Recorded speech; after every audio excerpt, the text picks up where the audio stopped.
Alors, salut tout le monde, c'est Van Morrison. Aujourd'hui, comme vous avez pu bien aimer la dernière fois, je fais une vidéo anecdote. Voilà, on va parler des trucs qui ont pu m'arriver durant tous les tournages, les trucs, voilà, les trucs marrants, les trucs fous, les trucs, tout ça un peu. Avant toute chose, bien sûr, n'hésitez pas à vous abonner, à mettre un j'aime, à partager bien entendu, parce que c'est en partageant que ça donne la force, qu'on gagne des abonnés, tout ça. Et n'oubliez pas, plus on fait de vues, des trucs comme ça, plus après je peux faire des trucs de ouf, tu vois. Donc voilà, je vous le demande pas souvent, mais je compte sur vous pour bien sûr partager les interviews, les reportages, tout ce que je fais, et ça donnera la force comme jamais. C'est bon. Alors, avant toute chose, vous avez vu ça? J'ai signé un Rapélite. Alors bon, ça veut pas dire que je vais arrêter les vidéos normales. Je continue bien entendu sur ma chaîne comme d'habitude. Y a rien qui bouge à ce niveau-là, c'est juste que je dois en faire un peu pour eux aussi, avec leur équipe, leur matériel, tout ce qu'il faut. C'est eux qui gèrent tout ça. Moi, je vous présente les interviews là-bas chez eux. Donc voilà, restez branchés à la fois sur ma chaîne et à la fois sur celle de Rapélite, parce que vous risquez de me voir un peu partout dorénavant. Bon alors, vous avez bien aimé pendant le confinement, j'ai fait une petite vidéo où je racontais des anecdotes. Et ben là on va faire pareil, parce que depuis le confinement il s'est passé des trucs. Voilà, je vous ai préparé une petite dizaine d'anecdotes courtes mais très sympathiques à écouter. Je vous avais pas tout dit déjà, je vous avais pas tout dit la dernière fois. Il y a des trucs sur Naples, sur Londres, sur le Maroc que j'avais pas dit et qui vaut la peine d'être dit. Déjà pour commencer, faut savoir que la nourriture italienne, c'est un bail, c'est un truc à part. Première fois déjà, quand je suis allé à Naples, j'avais commandé sur Uber Eats pour manger. Je vois que la pizza elle est à 3 euros. Je me suis dit, mais c'est pas possible, la pizza à 3 euros, c'est juste une part. C'est minuscule. Une pizza à 3 euros, je vais manger ça, une demi-heure après, je vais encore faim. Donc je me suis dit, je vais prendre la taille au-dessus, c'est la 8 euros. Je me suis dit, ça, c'est un prix à peu près normal pour une pizza. Sauf que là-bas, 3 euros, c'est le prix d'une pizza normale, comme on a en France. 8 euros, c'est un truc géant. Ça veut dire que j'ai commandé ça à 8 euros. La pizza tenait sur 2 boîtes, tellement elle était énorme. 2 boîtes, je sais pas si vous vous rendez compte. C'est-à-dire, le livreur, il m'a livré deux boîtes. Je me dis, bah dis donc, il a été gentil, il m'a mis une deuxième pizza. En fait, pas du tout. Pour 8 euros, t'as des pizzas géantes là-bas. Donc voilà, c'est un beau petit point. Et toujours concernant la nourriture italienne, si à Palerme, ils vous demandent de goûter du pan con la milza, et ben goûtez pas, je vous explique. Premier soir, j'arrive, tac, première vidéo, et il me propose de manger du pan con la milza. À première vue, ça ressemble à un petit kebab et tout. Je me suis dit, c'est pas mal, ça a l'air marrant.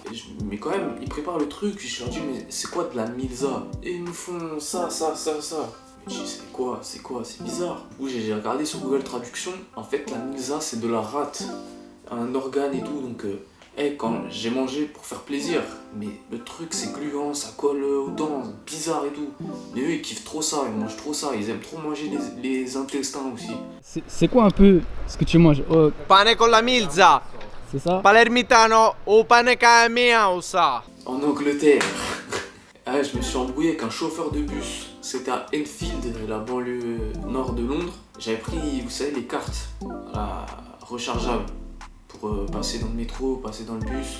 Ouais, j'avais la sacoche remplie avec la caméra, tout. Tout le temps que je trouve la carte au fond, le chauffeur il me dit, descends du bus, si t'as pas ta carte tu montes pas. Je dis, attendez, moi j'ai pas un accent de ouf en anglais. Je dis, oh, I'm searching my card in my bag. Et il me dit, il me dit sors. Il me dit tout ça en anglais bien sûr. Moi je dis attends, en anglais je dis aussi attends, je cherche ma carte dans le sac.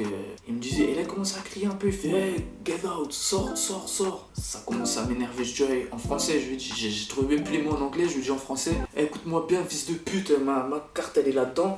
Et au moment où je dis ça, je sors la carte, et là l'anglais, le chauffeur il s'arrêtait net, j'ai passé ma carte, et il m'a dit ok bonne soirée. À la gare de Paris-Bercy, j'ai croisé le mec des Hendek. On appelle les Hendek. Il y a les Hendek qui arrivent. Voilà, c'est tout. J'attendais le train, il était là. Alors, quand j'étais au Portugal, j'ai dû parler portugais, logiquement. Sauf que portugais, moi je trouve ça compliqué à parler un peu. Donc, j'essaye, mais je parlais pas de ouf. Surtout l'accent. Et il y a 2 mots qui se ressemblent beaucoup, c'est perto et preto. Alors perto ça veut dire prêt, preto ça veut dire noir. Donc 2 mots totalement différents mais qui à une lettre près c'est le même mot on dirait.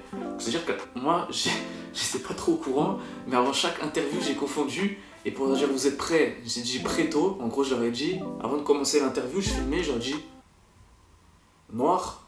Et à chaque fois, je vois, ils captaient pas pourquoi. Moi, je dis, ouais, ils sont cons ou quoi? Je leur demande s'ils sont prêts, ils me regardent bizarre. Surtout que c'était tous des Renois en plus, la plupart du temps. Et en fait, en rentrant, je me suis aperçu que, en fait, préto, ça voulait pas dire prêt, ça voulait dire noir. Voilà, je sais pas si j'ai passé pour un mec bizarre. Bon, ils ont dû comprendre parce que je parlais pas bien portugais. D'ailleurs, pour ceux qui demandent, j'utilise pas de traducteur quand j'y vais. Moi-même solo, quand vous parlez italien, je parle italien. Quand vous parlez espagnol, je parle espagnol. Et quand vous parlez portugais, tant bien que mal j'essaye, je parle portugais. Il y a que en Hollande et en Grèce, c'est trop chaud. Du coup, j'ai parlé en anglais parce que en Grèce, attendez, ils ont même pas la même écriture, c'était impossible de leur parler en grec pour moi. Enfin, et justement, la Grèce, on va en parler un peu. Là-bas, j'ai mangé des vrais grecs de Grèce. Alors, ça s'appelle pas kebab, vous faites pas avoir. Moi, je savais déjà, mais il y a beaucoup qui ont dû se faire avoir. Quand tu commandes un kebab en Grèce, ils te donnent des petites brochettes. Et ça passe, pas du tout un kebab comme nous on a en France. Pour avoir un truc comme nous on a en France, il faut demander un gyros ou un souvlaki. Et ça, c'est très bon, franchement. C'est vraiment pas cher, je crois que ça coûte 2 ou 3 euros juste le sandwich. Et franchement, lourd, hein. Toujours en parlant de la Grèce, j'y suis allé en plein mois d'août. Il y avait des journées, j'avais pas trop d'interviews et je voulais sortir quand même.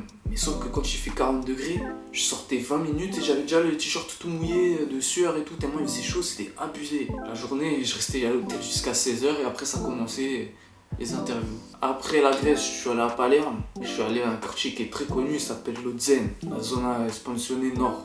C'est la banlieue nord de Palerme en gros. Et puis là-bas, c'est réputé pour avoir des gros fours. Alors je sais qu'il y en a beaucoup qui regardent mes vidéos et ils aiment bien. Ils aiment trop savoir des trucs sur les fours. Là-bas, donc j'ai vu comment ça se passait. En mode, il y a un gars, il est posté devant le four, et le four il est dans une cave, dans les bâtiments.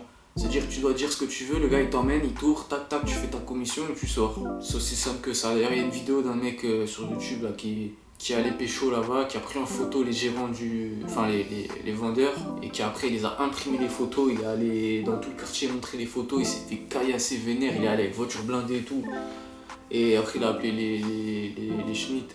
Dans la dernière vidéo vous m'avez dit, t'as pas dit d'anecdote au Maroc. Il n'y en a pas eu de fou, tant mieux d'un côté, mais il a failli avoir une petite galère, C'était quand je suis allé au quartier Aïe Mohamedi, j'avais le t-shirt CB4 Gang, le label de certains rappeurs, sauf que je savais pas ce qu'ils étaient en embrouille avec les rappeurs que j'allais voir. Quand j'étais avant l'interview avec des gars de là-bas, ils me disaient ouais, un tel a clashé lui, tac tac tac. Et je dis ouais, mais en fait, j'ai le t-shirt CB4 Gang, si je vais voir lui avec, est-ce que ça craint?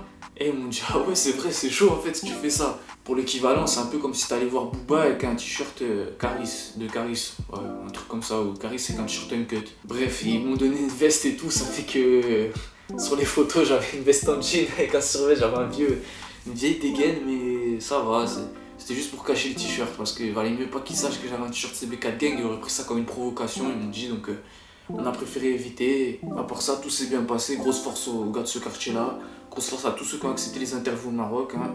Force à vous. D'ailleurs, je tiens à préciser que tous les voyages, c'est moi-même qui paye avec les sous que YouTube il donne. J'essaie de dépenser le moins possible sur place, comme je vous ai déjà dit, prendre des hôtels pas chers, les avions à 6h du matin, il faut que je me lève en mode à 4h du matin.